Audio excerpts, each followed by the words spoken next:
Assalamualaikum warahmatullahi wabarakatuh. Jumpa lagi dan selamat datang kembali di channel Netra Kala. Seperti biasanya, pada kesempatan kali ini saya akan membagikan kisah misteri. Kisah kali ini berjudul Lebur Sukma. Bagi teman-teman semua yang ingin langsung membaca cerita ini, bisa langsung klik link yang sudah saya sisipkan di deskripsi video ini. Dan bagi yang belum subscribe, silakan tekan tombol subscribe terlebih dahulu dan jangan lupa aktifkan lonceng notifikasinya agar tidak ketinggalan update video terbaru dari kami. Untuk itu langsung saja, tanpa perlu berlama-lama lagi, kita langsung ke inti ceritanya.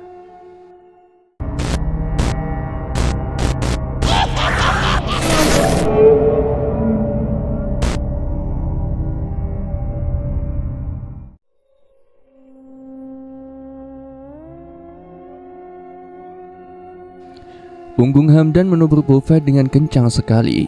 Tanpa bisa dicegah, keduanya tersungkur di lantai. Sebuah vas di atas Buffet jatuh menimpa dan melukai kepala Ahmad. Hamdan mengerang, tangannya benar-benar terasa nyeri. Dia terus berusaha untuk menahan sahabatnya agar tidak melukainya.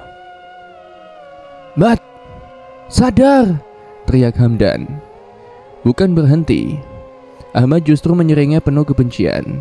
Hamdan mengerjap, dia merasakan ada cairan yang kental yang menetes di pipinya. Namun bagai seekor banteng yang ingin memburu matador, laki-laki itu terus mencoba untuk melukai Hamdan dengan pisau yang ada di tangannya. Hamdan menjerit dengan keras. Ahmad menekan luka yang ada di tangan kanannya. "Brengsek kamu, Mat!" umpat Hamdan. Tanpa belas kasihan, Ahmad terus menyeringai menekan tangan Hamdan sekuat tenaga, hingga tenaga Hamdan melemah. Cat! Sebuah goresan ditorehkan Ahmad di pipi Hamdan. "Ah!" erang Hamdan saat merasakan perihnya luka goresan itu. "Iki isih durung ana apa-apa nih.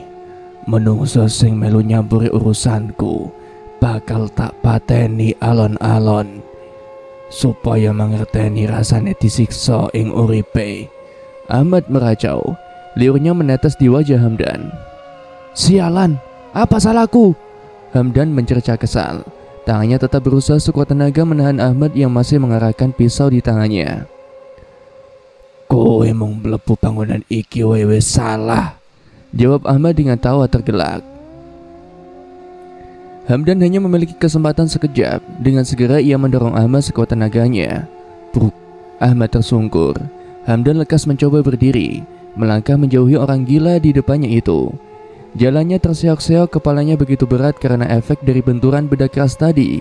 Hamdan terus berusaha berjalan keluar rumah dengan langkahnya yang sempoyongan. Saat dia hampir sampai di pintu keluar, tiba-tiba saja, piar! Kepala Hamdan seolah ditimpa sesuatu dengan kerasnya. Rasa sakit semakin menjadi-jadi. Matanya berkunang, kesadarannya perlahan menghilang. Beberapa meter di belakangnya, dengan seringnya menyeramkan, Ahmad baru saja melemparkan asbak kaca ke arah kepala Hamdan. Seketika Hamdan tersungkur di lantai, napasnya tersengal-sengal. Darah mengucur deras di bagian belakang kepalanya, sedikit demi sedikit menggenangi ubin batu ruangan itu. Dinda beranjak dari tempatnya berbaring saat mendengar suara gaduh dan benturan keras di luar. Dia merasakan ada sesuatu yang tidak beres. Ia memandangi Mbok Marni, neneknya itu, masih tertidur lelap. Sepertinya dia tidak mendengar kegaduhan yang ada di luar. "Mat, sadar!" terdengar suara teriakan Pak Hamdan di luar kamar. "Sial," umpat Dinda. "Kenapa laki-laki itu keluar kamar?" batin Dinda. Padahal dia dan Mbok Marni sudah memperingatkan untuk tidak menggubris apapun yang ia dengar saat tengah malam. Dinda kemudian segera mengambil ponsel di kanan samping tempat tidurnya. Tidak mungkin dia hanya berdiam diri di kamar. Meski hatinya diliputi rasa takut, tapi dia yakin Sengkolo tak akan menyakitinya untuk saat ini.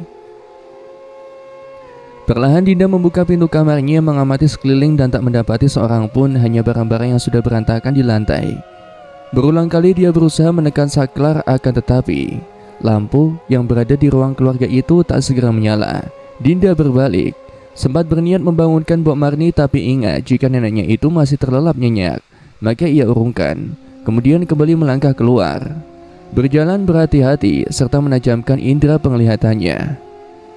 Darah, ucap Dinda ngeri ketika melihat tetesan darah di lantai, membaur dengan serpihan porselen. Ia melihat sekeliling, kewaspadaannya meningkat. Suara wayangan yang tadi sempat terdengar pun kini sudah menghilang. Ia mengarahkan sorot lampu dari ponselnya ke arah lantai, menyusuri jejak tetesan darah itu. Ternyata mengarah masuk ke kamar kakeknya. Tetesan yang semakin banyak dan semakin terlihat seperti tumpahan darah itu menjadikan Dinda diselimuti perasaan takut. Segala pikiran dan perasaan takutnya sudah menjadi satu. Sempat terbesit olehnya untuk kembali ke kamar dan pura-pura tidak mengetahui segala sesuatu yang sudah ia dengar dan lihat malam ini. Tapi bagaimana jika terjadi sesuatu yang buruk dengan Pak Hamdan? Kini Dinda sudah berdiri di depan kamar Sukmaji. Sebelum masuk, ia mendekatkan telinganya ke daun pintu, memastikan jika Hamdan dan Ahmad memang ada di dalam. Semua terasa sunyi. Dinda tak mendengar pergerakan apapun. Justru suara detak jantungnya sendiri yang terdengar. Dengan perasaan yang tidak karuan, Dinda nekat membuka pintu kamar kakeknya. Tak ia dapati sesuatu yang aneh, hingga matanya menemukan sesuatu yang bergerak lemah di salah satu sudut ruang kamar. Pak Hamdan, panggil Dinda hati-hati. Dinda berjalan cepat untuk menuju ke arah Hamdan. Pak, panggil Dinda sambil mengecek denyut nadi dan detak jantung laki-laki itu. Kepanikan menguasai Dinda. Tangannya sudah penuh dengan darah yang keluar dari tubuh Pak Hamdan. Beberapa luka sayatan terlihat di tubuhnya. Dinda terperanjat, pintu kamar itu tiba-tiba tertutup. Ia mengedarkan pandangan namun tetap tidak tampak seorang pun di sana. Dinda mundur, dia yakin ayahnya ada dalam kamar ini. Dia berusaha menjauh dari pintu kamar, tangannya bergetar hebat. Lampu ponselnya masih menyoroti setiap sudut ruangan, namun tetap saja tidak ada sosok manusia pun yang terlihat. Terdengar suara retakan. Dinda mencari sumbernya, masih menggunakan sorot lampu dari ponselnya. Pandangannya terhenti pada cermin tua itu. Ketakutan Dinda semakin menjadi. Tak lama cermin tua itu yang mulai meretak itu bergetar. Cukup lama Dinda tertegun layaknya adegan horor yang ada di film-film. Perlahan tapi pasti terlihat sebuah kaki yang melangkah keluar dari sana, hingga akhirnya kepalanya turut menyembul keluar. Dinda menjerit. Sosok dari cermin tua itu sungguh mengerikan. Badannya bungkuk, rambutnya di kepalanya nyaris botak seluruhnya, hanya menyisakan beberapa helai rambut putih. Kulitnya bersisik, tari yang mencuat dari mulutnya sungguh menjijikan. Langkah mundur Dinda semakin gentar, tangannya berusaha menggapai segala sesuatu yang bisa ia gunakan untuk periksa dirinya. Cah, ayo, panggil sosok itu dengan seringnya penuh makna. Dinda tak acuh. Langkahnya terhenti ketika punggungnya sudah beradu dengan dinding. Dia menangis terseduh-seduh. Sudah ia sadari bahwa sosok itu adalah Sengkolo. Sedelo maneh Cah Ayu, sedelo maneh kowe bakal dadi siji karo aku. Suara Sengkolo menggaung di telinga Dinda. Dinda terisak-isak, ia sangat ketakutan. Tak tahu lagi apa yang harus dilakukannya saat ini. Punggungnya sudah menabrak dinding dan sosok itu semakin mendekati dirinya. Dinda yang panik kemudian berlari ke arah pintu, mencoba untuk membuka pintu dengan terus menggerakkan handle-nya. Sayangnya pintu tak mau terbuka. Dinda menengok ke belakang, ternyata Sengkolo sudah berdiri dengan jarak hanya beberapa meter darinya. Lungo! Teriak Dinda. Sosok Sengkolo berhenti menelengkan kepalanya. Senyumnya yang mengerikan mereka. Bapakmu wis mati. Wong lanang iku yo wis mati. Jelasnya mengacungkan telunjuknya pada Hamdan. Mongkeri wong tua loro iku lan awakmu Cah Ayu. Lanjut Sengkolo. Dinda terus saja menggeleng, tangannya tak lepas dari gagang pintu berusaha membukanya. Lu nggak soko kene, teriak Dinda putus asa. Dirinya sudah pasrah, tak tahu lagi apa yang harus dilakukannya. Badannya merosot ke lantai. Usaha terakhir untuk melindungi dirinya hanya memeluk lutut dengan kedua lengannya. Duk, terdengar suara wanita dekat sekali dengan Dinda. Ia sontak mendengak setelah mengenali suara itu. Bok Marni, kata Dinda yang langsung menghambur ke pelukannya. Bok, paham dan Bok. Dinda terseduh-seduh. Sudah, memang sudah takdirnya seperti itu. kata Mbok Marni menenangkan dan membelai punggungnya. Dinda sesenggukan, membayangkan kengerian sosok Sengkolo membuatnya tidak bisa berpikir jernih. Saat ini yang dia inginkan hanyalah segera pergi dari rumah ini. Kita pergi sekarang, Mbok. Tempat ini tidak aman untuk kita, Mbok, pinta Dinda. Tidak, Nduk. Kita harus tetap di sini, ujar Mbok Marni. Dek. Dinda tersentak, napasnya memburu. Ingatan demi ingatan muncul cepat dalam kepalanya. Ia menyadari sesuatu. Bagaimana Mbok Marni masuk ke kamar? Padahal sejak tadi tubuhnya menyandar pada daun pintu, pikir Dinda. Seketika Dinda mendorong sosok serupa neneknya yang sedang mendekapnya itu, dan buak, wanita itu terdorong jauh ke belakang. Duk, kamu kenapa? Tanya sosok itu sambil mengerang kesakitan. Dinda tak menghiraukannya. Ia terus saja menggelengkan kepalanya, berusaha memulihkan seluruh kesadarannya, berharap apa yang baru saja dia lihat dan alami semua itu hanya ilusi. Badan Mbok Marni mulai bergerak. Anehnya ia berdiri dengan sangat pelan. Bahkan Dinda seperti mendengar suara tulang-tulang yang patah. Dinda menatap Mbok Marni tanpa berkedip. Tubuhnya mematung. Jangankan untuk bergerak, sekedar membuka mulut saja ia tak sanggup. Sosok wanita tua itu berjalan dengan menyeret kedua kakinya, mendekati Dinda. Bersamaan dengan itu tercium aroma busuk yang sangat menjijikan. Duk, panggil Mbok Marni lirih. Kedua tangannya terangkat ingin meraih kepalanya. Dengan sekali sentakan makhluk itu memutar kepalanya. Seketika Dinda mendekap mulutnya, kaget. Napasnya terhenti sejenak, air matanya berderai. Tak mampu melihat kejadian yang sangat mengerikan itu. Dia menyesal sudah keluar dari kamarnya dan bertingkah sejauh ini. Tubuh Mbok Marni jatuh ke lantai dengan posisi telungkup. Kepalanya menghadap ke atas. Matanya terbuka lebar. Seketika Dinda menjerit, semakin ketakutan. Ia pejamkan matanya, menggelengkan kepala berulang, berusaha menepis semua adegan mengerikan di hadapannya itu. Bakal koyo iki nasibe menungso kang nyampuri urusanku, ujar Mbok Marni. Wes, mandek, jerit Dinda histeris. Bukannya berhenti, makhluk itu justru tertawa terbahak-bahak dengan mengerikan. Tok tok tok. Duk, buka pintunya, Duk. Terdengar suara ketukan pintu dan panggilan keras dari luar kamar. Dinda belum menanggapi. Dia terus menggelengkan kepalanya, belum yakin jika suara yang memanggilnya tadi adalah Mbok Marni yang asli. Cukup lama suara ketukan dan panggilan itu terdengar, Dinda masih meringkuk. Dia punya alasan cukup kuat untuk tidak mempercayai siapapun saat ini. Hingga dia mendengar suara lainnya, suara yang sangat ia kenali dan selalu ingin dia hindari. Bu, ada apa, Bu? Tanya Ahmad. Tidak berhenti menggeleng. Dia menajamkan indera pendengarannya. Matanya masih terpejam. Ia masih takut untuk melihat jelmaan Mbok Marni yang ada di kamar itu. Mat, jaga Mbok Marni. Iya, ada apa? Dinda kemana? Ahmad mengulang pertanyaannya. Kak, kamu sudah bisa jalan? Tanya Mbok Marni dengan suara yang jauh lebih keras dari sebelumnya. Dinda terperanjat. Dia tahu maksud kalimat Mbok Marni itu bukanlah keterkejutan, melainkan peringatan yang ditujukan untuk Dinda. Agar mengetahui bahwa tubuh Ahmad yang sedang dirasuki oleh Sengkolo sudah ada di depan pintu kamar. Dinda segera membuka matanya, mengedarkan pandangannya ke seluruh penjuru kamar. Sosok yang menyerupai Mbok Marni sudah tidak ada. Dengan kaki dan badan yang masih lemas, ia berusaha untuk berdiri dan keluar dari kamar. Jangan sampai Sengkolo melukai Mbok Marni. Dia sudah membuat paham dan sekarat. Jika Dinda tidak segera bertindak, nenek satu-satunya bisa menjadi sasaran berikutnya. Pintu kamar itu kini bisa dengan mudah Dinda buka. Dalam keremangan ruangan terlihat sosok Mbok Marni dan Ahmad yang berdiri sedikit berjarak. Din, ngapain kamu di kamar Eyang? Tanya Ahmad penasaran. Tanpa ia hiraukan kalimat itu, Dinda segera menarik tangan Mbok Marni dan berlari masuk ke kamarnya. Kalian kenapa? Teriak Ahmad saat melihat anaknya buru-buru menggandeng Mbok Marni dan langsung masuk ke dalam kamar. Dinda terengah, langsung mengunci pintu kamar dan memindahkan meja tepat di belakang pintu untuk menghalangi Ahmad agar tidak dapat masuk ke dalam kamarnya. Duk, ada apa, Duk? Mbok Marni bertanya kebingungan.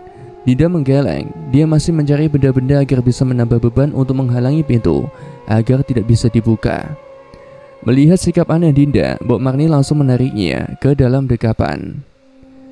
"Duk, sudah Duk," ucap Mbok Marni prihatin. Air matanya jatuh membasahi pipinya yang mulai keriput. Setelah pagi menjelang, si Mbok harus pergi dari rumah ini, susul kakek, dan segera cari bantuan. Makhluk itu bisa melakukan apapun dan melampaui batas. Dinda mencecar histeris, mencoba melepaskan pelukan dari Mbok Marni. "Kenapa, Nduk? Ada apa?" tanya Mbok Marni yang masih belum paham dengan perkataan cucunya itu. Dengan buru-buru Mbok Marni mengambil botol yang berisi air yang jatuh dari meja saat Dinda menggesernya untuk dijadikan penghalau pintu. "Minum dulu, Nduk, lalu ceritakan apa yang sebenarnya terjadi. Kamu sudah aman di sini," ucap Mbok Marni menenangkan, menyerahkan botol itu pada Dinda. Dinda tidak menerima botol yang diberikan padanya. Dia meraba-raba saku celananya, mencari ponsel untuk meminta bantuan. Kemudian ia sadar jika ponselnya terjatuh ketika sosok Sengkolom muncul dari cermin. "Mbok, ponsel si Mbok mana?" tanya Dinda panik. "Di kamar belakang, Din. Kenapa?" jawab Mbok Marni yang mulai ikut panik. "Sial," umpat Dinda kesal. "Pak Hamdan ada di kamar Eyang, Mbok. Dia sedang sekarat," lanjut Dinda. "Apa maksudmu? Minum dulu, tenangkan dirimu, baru cerita," pintanya sedikit memaksa. Segera Dinda mengambil botol itu dan segera minum tanpa ia sadari tubuhnya sudah basah bermandikan keringat sejak tadi. Dinda menghela napas panjang. Dinda melihat Pak Hamdan sekarat di kamar Eyang. Tubuhnya penuh dengan luka sayatan dan banyak darah mengenang di sekitar tubuhnya. Dinda menjelaskan. Tok tok tok. "Duk, Bu, kenapa pintunya dikunci? Apa yang terjadi? Di mana Hamdan?" teriak Ahmad dari luar kamar. Sejenak Dinda dan Mbok Marni memalingkan wajah tanpa sedikit pun berkata dari mulut mereka. "Apa yang harus kita lakukan, Mbok? Jika dibiarkan, Pak Hamdan bisa mati," tanya Dinda panik. Suaranya menyaingi ketakutan dan teriakan Ahmad dari luar. "Kalau kamu melihat Hamdan sekarat di kamar Sukmaji, lantas siapa yang tadi sudah aku tolong?" ucap Mbok Marni bingung. "Hah? Maksudnya, Mbok?" "Sebelum kusadari kalau kamu ada di kamar Sukmaji, aku melihat tubuh Hamdan pingsan di lantai ruang tengah. Kemudian aku mencoba untuk membawanya ke kamar. Setelah mengobatinya, baru si Mbok pergi mencarimu," ucap Mbok Marni. Dinda benar-benar kebingungan. Dia jelas-jelas melihat tubuh Pak Hamdan yang terbaring sekarat di dalam kamar Eyang. "Wes ngerti toh saiki, ngopo demit iku iso nyelakani?" terdengar suara perempuan menyahut di ujung ruangan. "Apa maksudmu?" tanya Dinda dengan nada keras pada Ratmi. "Duk, kamu bicara dengan siapa?" tanya Mbok Marni bingung. Dia menoleh ke segala sisi, mencoba untuk mencari sosok yang menjadi lawan bicara Dinda, namun tak tampak seorang pun. "Si Mbok gak bisa lihat Ratmi," balas Dinda yang kini juga kebingungan. Mbok Marni menggeleng. Dia sama sekali tidak bisa melihat apapun di kamar itu selain cucunya. Kembali Dinda menolehkan kepalanya ke arah Ratmi dengan sesekali menggelengkan kepalanya. Namun sosok itu masih terlihat jelas berdiri di ujung ruangan. "Apa maksud omonganmu mau?" tanya Dinda mengabaikan kebingungan Mbok Marni. "Isi durung ngerti ta. Demit iku iso etok-etok dadi apa wae. Bakar sak cepete. Apa awakmu bakal mati muspo ing kene?" tegas Ratmi lugas. Dinda menoleh ke pintu kamar. Otaknya berpikir dengan cepat. Suara ketukan itu hilang. Seketika dia melihat ke arah jendela. Dalam kepanikannya, Dinda tergesa beranjak. "Mbok, tolong bantu ya, Mbok," ucap Dinda saat mencoba mendorong lemari yang ada di dekat jendela. Mbok Marni yang sempat kebingungan akhirnya paham dan segera membantu Dinda untuk menggesernya. Benar saja, setelah jendela itu tertutup lemari, suara Ahmad muncul dari sisi luarnya. "Astaga, ada apa dengan kalian? Jangan bercanda. Ayo buka jendelanya, Nduk," teriak Ahmad dari luar.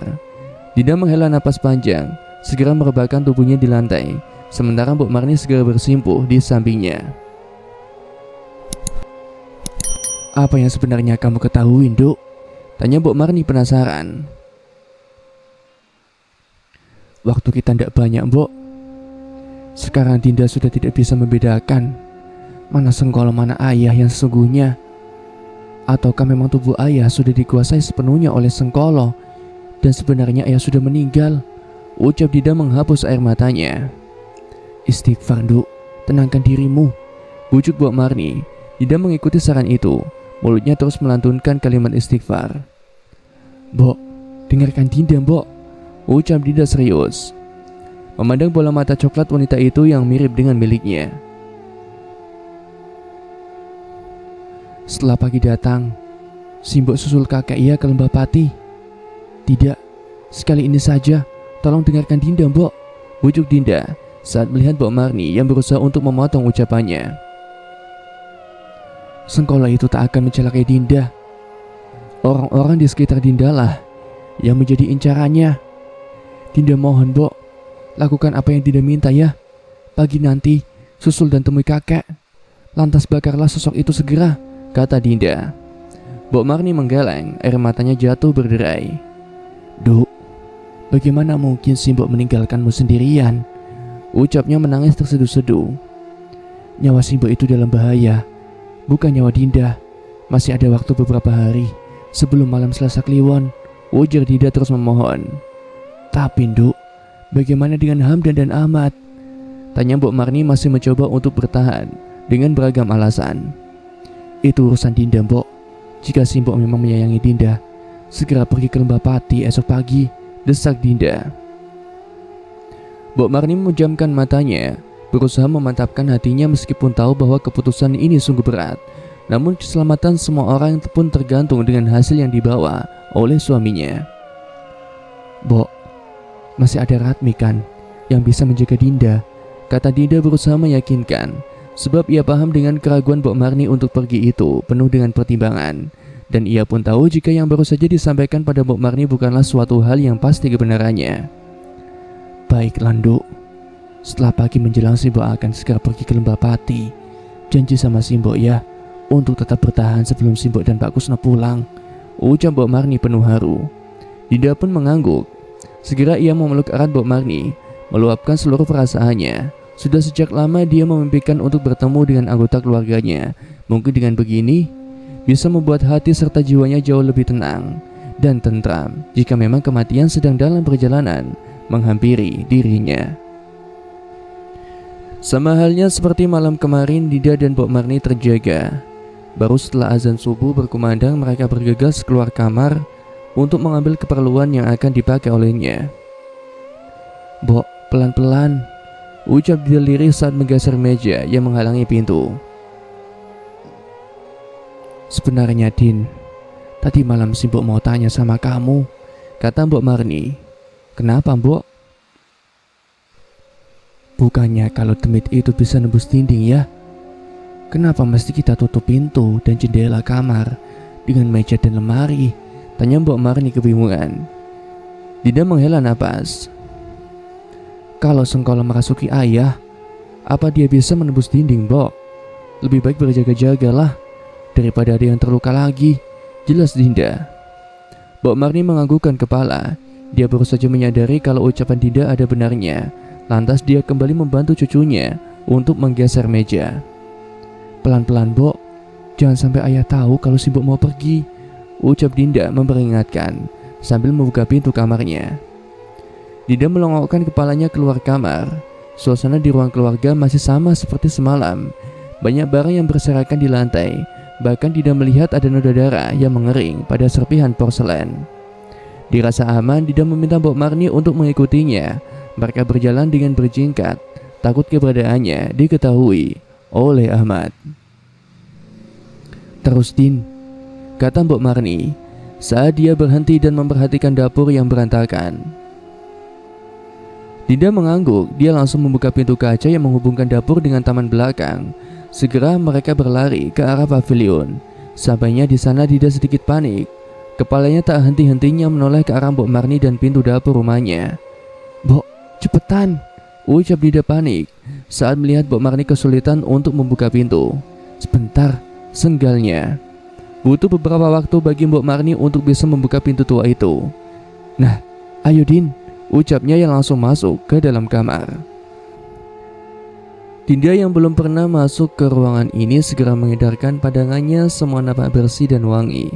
Meski tidak terlalu besar, namun sepertinya Mbok Marni dan Pak Kusno merawat tempat ini dengan baik. Ini ibu Mbok? Tanya Dinda saat mendapati foto wanita muda tengah tersenyum ke arah kamera. Perempuan itu mirip sekali dengan Dinda. Rambutnya yang panjang bergelombang, bibirnya yang tipis serta warna kulit kecoklatan.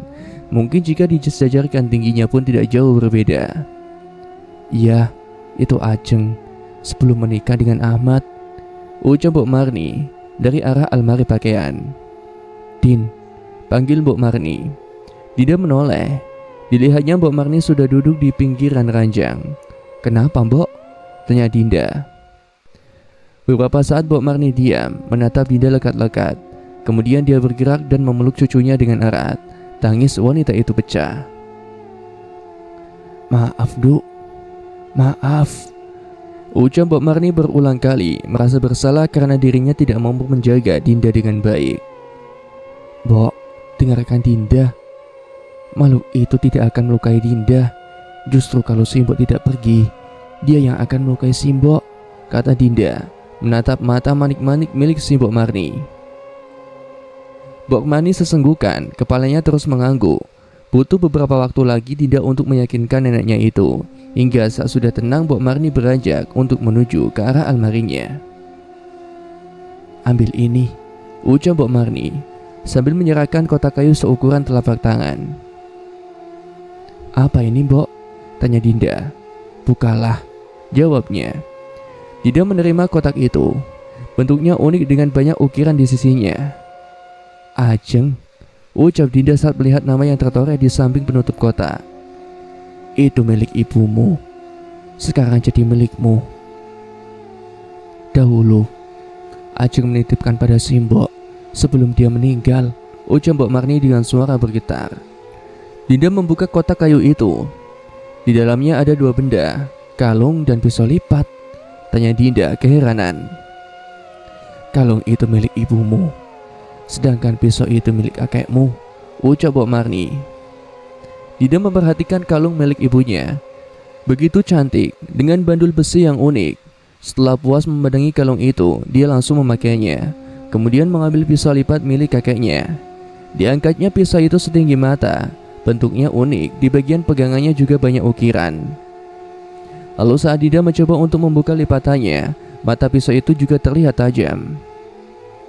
Gunakan jika dalam keadaan terdesak, Duk. Bawa kemanapun kamu pergi, ucap Mbok Marni. Dinda pun mengangguk, lantas dia mengantongi pisau itu. Simbok hati-hati ya. Sampaikan salam Dinda untuk kakek. Sekali lagi, Mbok Marni memeluk Dinda. Kamu yang harus jaga diri, Duk. Hiduplah sampai kami pulang, kata Mbok Marni. Sudah Mbok, matahari sudah hampir muncul. Sebaiknya Simbok pergi sekarang, pinta Dinda yang langsung melangkah untuk menuju pintu. Simbok berangkat ya, ucapnya dan langsung melangkah cepat meninggalkan rumah. Dinda berdiri termenung di tempatnya, melihat punggung Mbok Marni yang keluar dari pekarangan rumah. Terbesit ingin mengikuti wanita itu, namun tidak tahu kemanapun dia pergi, Sengkolo bisa dengan mudah menemukannya.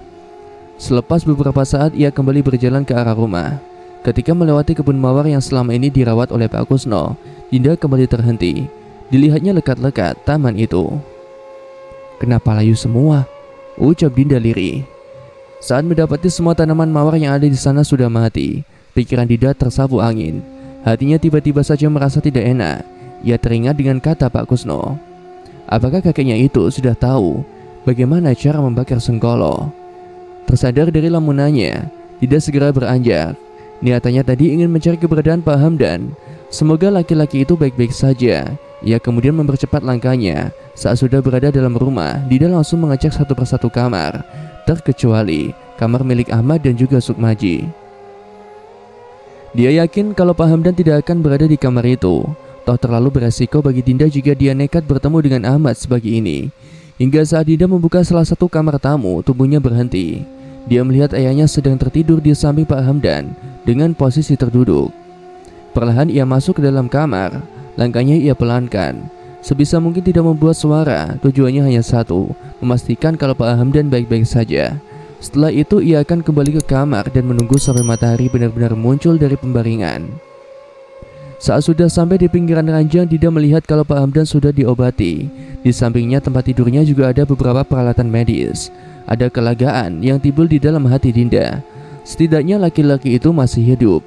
Setelah memastikan semua baik-baik saja, dia berniat untuk kembali ke kamar. Namun saat hampir mencapai pintu, "Din," panggil Ahmad dari arah belakang Dinda. Dinda menoleh, jantungnya berdebar, tidak berani menatap mata ayahnya. Sejujurnya dia belum siap untuk berinteraksi dengan Ahmad. Jika perkataan Sengkolo benar, maka apa yang Dinda lihat saat ini hanya mayat hidup yang sedang dikendalikan oleh iblis. "Kamu kenapa, Nduk?" tanya Ahmad bangkit dari kursi. Dinda terkesiap. Dia memundurkan tubuhnya beberapa langkah ke belakang. "Duk, sebenarnya ada apa? Kenapa rumah berantakan?" tanya Ahmad penasaran. Dinda menggeleng. "Lungo." Ahmad kebingungan. Dia tidak mengerti dengan apa yang sudah terjadi. Saat terbangun, rumah sudah kacau balau dengan banyak barang yang berserakan di lantai. Awalnya dia mengira ada perampok, karena mendapati Dinda dan Bob Marni memblokade kamar. Bahkan saat dia memeriksa ruangan lain, justru malah menemukan Hamdan yang terkapar dengan banyak luka di tubuhnya. Ahmad terus melangkah mendekati Dinda, berharap anaknya mau memberikan penjelasan. Namun justru Dinda terlihat ketakutan dan terus melangkah mundur.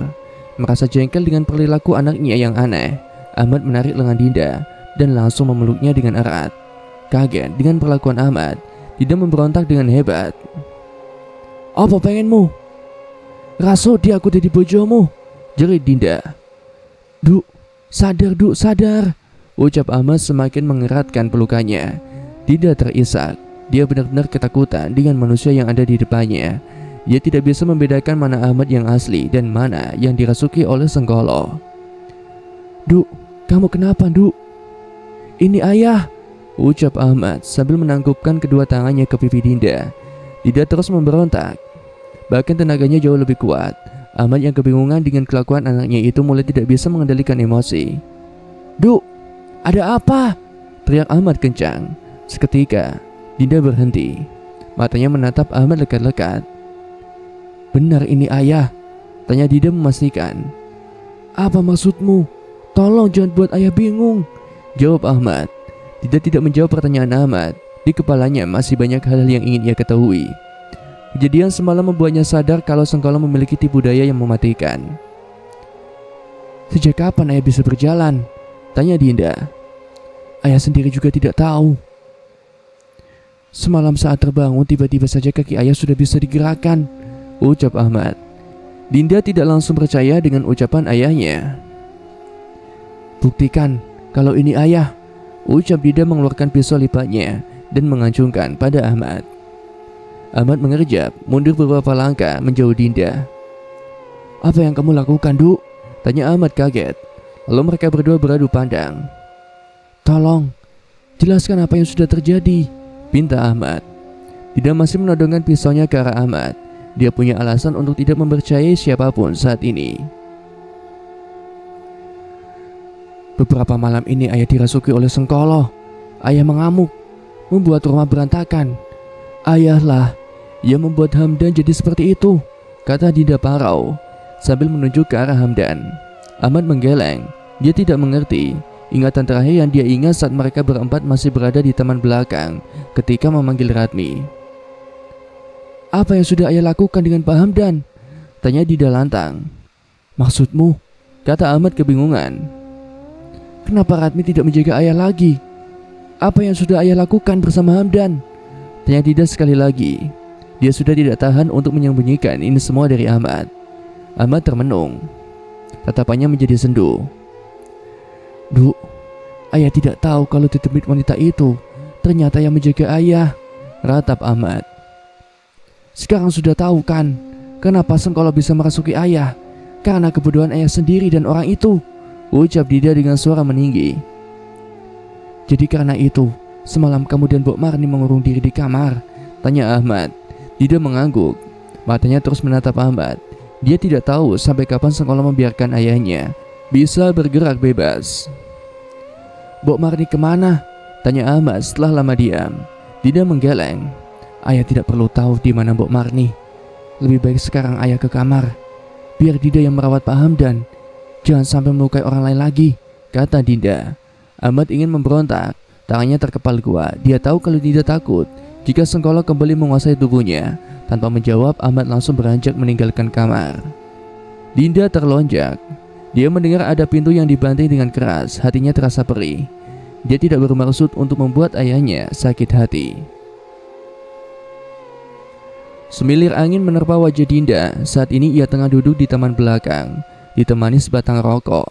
Beberapa kali dia menghembuskan napas berbarengan dengan asap putih yang keluar dari mulut dan hidungnya. Dinda sedang mempertimbangkan sesuatu. Malam Selasa Kliwon tinggal 3 hari lagi. Selama itu pula dia harus bertahan sendirian di rumah terkutuk ini. Sungguh, kepala Dinda benar-benar terasa penuh, memikirkan nasib orang-orang yang ada di sekitarnya. Belum lagi dengan kondisi Pak Hamdan, Dinda sempat ingin membawa laki-laki itu ke rumah sakit. Namun setelah mempertimbangkan semua, jauh lebih baik untuk dirawatnya di rumah. Toh Ahmad seorang dokter, jadi dia bisa memberitahu Dinda apa yang harus dilakukannya. Dinda beranjak, membuang puntung rokok ke tanah lalu menginjaknya. Keputusannya sudah bulat. Dia akan bertahan di tempat ini, setidaknya sampai Pak Kusno dan Mbok Marni itu pulang.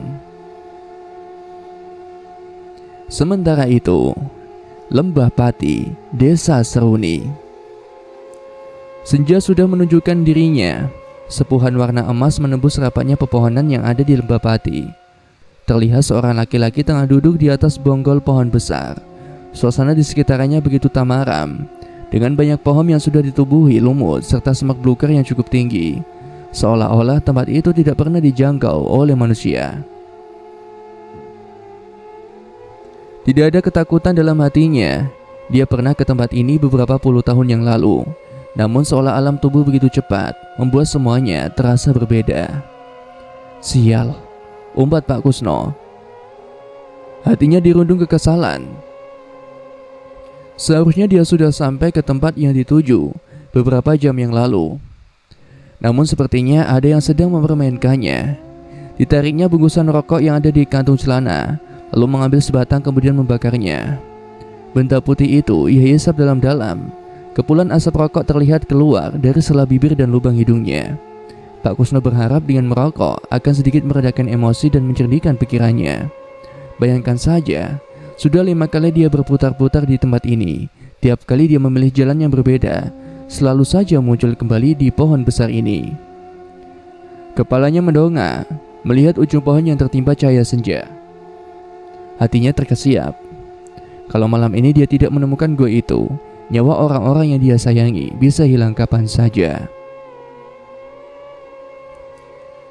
Beberapa puluh tahun yang lalu. Beberapa waktu yang lalu. Bu, salam untuk Dinda ya. Ingat, jaga dia. Jangan sampai berbuat nekat seperti kemarin, ucap Pak Kusno. Sudah, jangan dipikirkan. Aku tahu apa yang harus aku lakukan. Terlebih dengan sifat Dinda yang mirip sekali dengan Ajeng, timpal Mbok Marni. Saat ini mereka sedang duduk di kamar yang berada di belakang kediaman Sukmanji. Pak Kusno tengah bersiap untuk pergi ke Lembah Pati sesuai dengan kesepakatan yang mereka buat semalam. Pak Kusno bergerak ke arah lemari besar yang ada di samping tempat tidur. Sepintas dia mencari-cari sesuatu. Mbok Marni hanya diam memperhatikan, tidak bertanya apa yang sedang dicari oleh suaminya. Aku tahu apa yang bisa dilakukan oleh Sengkolo. Dia bisa merasuki Ahmad kapanpun dia mau. Bawa ini kemanapun untuk berjaga-jaga, kata Pak Kusno sambil menyerahkan pisau lepat kecil. Mbok Marni menghela napas panjang. Dia sebenarnya merasa berat melepas suaminya. Dia tahu seperti apa Lembah Pati, bukan perkara hewan buas, tetapi jin yang menghuni tempat itu. Segera kabari kalau sudah sampai. Jaga dirimu, Pak, kata Mbok Marni yang langsung memeluk suaminya. Pak Kusno tidak menjawab, namun membalas pelukan istrinya. Setelah beberapa saat mereka saling melepaskan. "Aku berangkat dulu ya Bu, jangan main hati dengan tukang sayur keliling," ucap Pak Kusno yang langsung mendapat pukulan keras di lengannya. "Udah, jangan bercanda ah. Emangnya kamu kambing dibedakin juga doyan?" timbal Mbok Marni kesal. "Ya berarti kamu kambingnya. Lawang aku doyannya sama kamu Bu, ucap Pak Kusno yang langsung beranjak cepat untuk menuju ke arah pintu saat melihat pandangan Mbok Marni yang sudah melotot mengerikan. Mbok Marni kembali menghela napasnya dan beranjak pelan dari sisi tempat tidurnya. Dilihatnya sudah mulai temaram. Sebentar lagi pasti sinar matahari akan muncul dari ufuk timur. Pagi itu Mbok Marni mengantarkan Pak Kusno sampai depan gerbang. Saat punggung suaminya itu sudah tidak nampak, baru dia melangkah pergi untuk menuju pasar untuk membeli kebutuhan harian untuk beberapa hari ke depan. Setelah keluar dari kediaman Sukmaji, Pak Kusno berjalan sedikit cepat. Entah kenapa dari tadi dia merasa diperhatikan oleh seseorang. Beberapa kali dia menoleh ke belakang, namun tidak ada seorang pun di sana. Pak Kusno mempercepat langkahnya agar segera sampai ke pinggir jalan raya. Waktunya tidak banyak. Jarak dari tempat ini ke desa Seruni membutuhkan waktu sekitar 7-9 jam dengan menggunakan jalur darat. Jika dia ketinggalan bus, sama saja dengan membuang-buang waktu. Setengah jam lebih Pak Kusno berdiri di pinggir jalan. Sesekali dia menaikkan resleting jaket agar angin dingin tidak langsung mengenai lehernya. Entah memang pandangan Pak Kusno yang kurang baik atau kabut yang semakin tebal, dia tidak tahu. Namun matanya terperancang pada sesuatu di ujung jalan.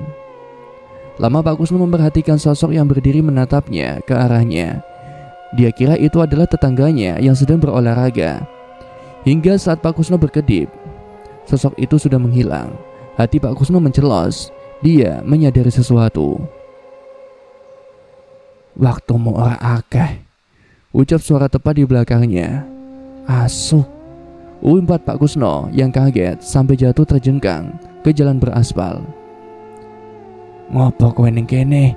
Mulih," kata Pak Kusno ngusir Ratmi agar segera pulang ke rumah. "Wis ra perlu.